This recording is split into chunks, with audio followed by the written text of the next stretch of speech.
The man eating bread does not know he is being watched. He does not know that 270 meters away, a woman has been lying motionless in the frozen ground for 4 hours. The snow beneath her has melted from the heat of her body and frozen again against her coat. Her fingers have stopped feeling anything. Her heartbeat is the only movement she allows herself. Because the moment she moves, she dies. The man lifts the bread toward his mouth. Lyudmila Pavlyuchenko watches through the 4-tower scope of her rifle, and she faces the decision that will define the rest of her life. Not whether she can pull the trigger. She already knows she can. The question is whether she can remain still long enough to become someone the enemy fears, because once she fires, she will no longer be invisible.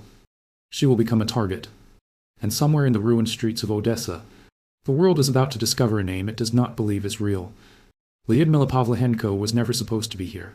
Before the war, she was a history student. She studied the decisions of people who lived before her. She believed the past could be understood, that human choices left patterns, lessons. Then history stopped being something she studied. It arrived at her doorstep. When German forces crossed into Soviet territory, the life she had planned disappeared overnight. Her university work stopped. Her research stopped. The future she imagined became impossible. But when she arrived at a recruitment office, the officers looking at her saw something different. They saw a young woman. Someone who could help behind the lines. Someone who could nurse the wounded. Someone who did not belong carrying a rifle. Lyudmila knew what they saw, and she knew they were wrong. She did not argue. She did not ask for permission. She asked for a rifle. Then she asked for a target. The decision was made before the war ever tested her. She would not accept the role chosen for her. She would force the world to see what she could become. But proving she belonged was only the beginning. The battlefield would ask a harder question. Could she survive after everyone knew her name? Odessa was not a place where soldiers fought for victory. It was a place where they fought to avoid collapse.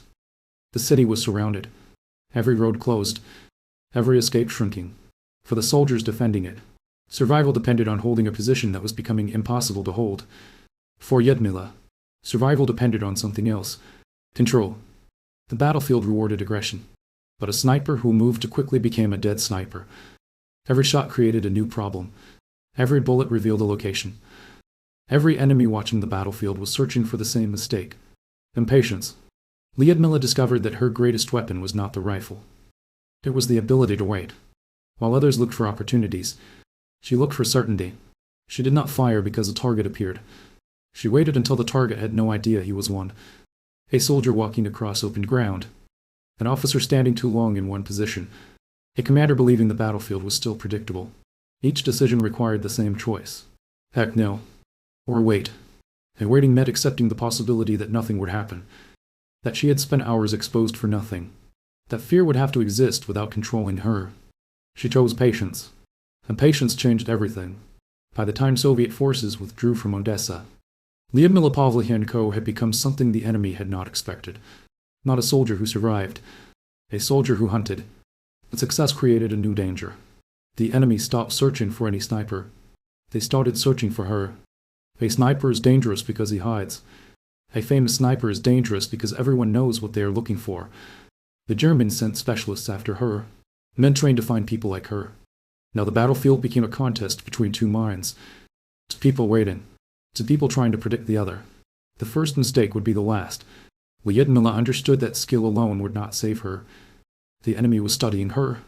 So she changed the game. She stopped fighting only against soldiers. She started fighting against expectations. She created false positions. She allowed the enemy to watch places where she was not. A movement in the wrong location. A reflection at the wrong moment. A position that seemed perfect, but was designed to be discovered.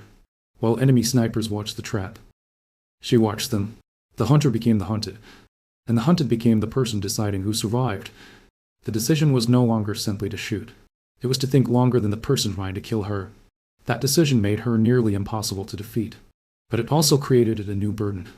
The better she became, the more responsibility followed her.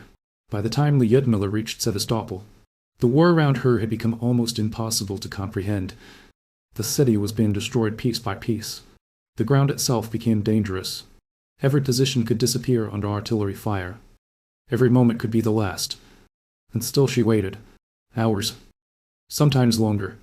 She trained herself to control what most people cannot control. Her breathing. Her fear.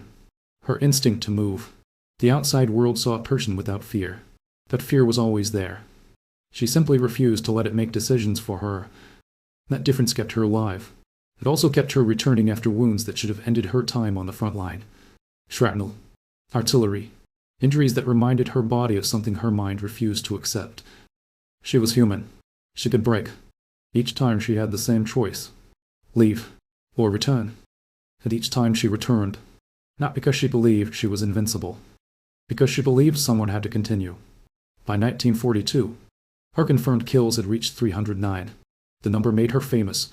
But fame was the one battlefield she could not prepare for. Because now the army needed something from her that a rifle could not provide. The Soviet Union did not only need soldiers. It needed symbols. Lyudmila Pavlichenko had become both. The woman who once needed to prove she belonged was now being sent across the world to represent an entire nation. She left the battlefield, not because the danger had disappeared, because her role had changed. Her rifle had made her valuable. Her story made her powerful. In America, crowds wanted to meet the legendary sniper, but they did not always understand the person standing in front of them. They saw the uniform, the medals, the number. They saw an idea, not the woman who had spent hours alone in frozen ground wondering whether she would live until sunset. Then came the question that revealed the distance between them. Someone asked about cosmetics, about whether women soldiers cared about appearance. Lyudmila had survived artillery, enemy snipers, and starvation, but the question exposed something else. A refusal to understand what she had become. She answered with the same directness she had shown on the battlefield. She did not soften herself to make others comfortable, because she had spent too long making decisions where comfort was never an option. After the war, Lyudmila returned to the place where she began. A student, a historian, someone who once studied the choices of others, but she was no longer the same person. The battlefield had taken away the possibility of being only an observer.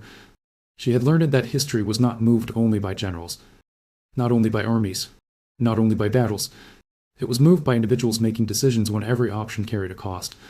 She never returned to the front line. Instead, she trained others. She passed on what she had learned.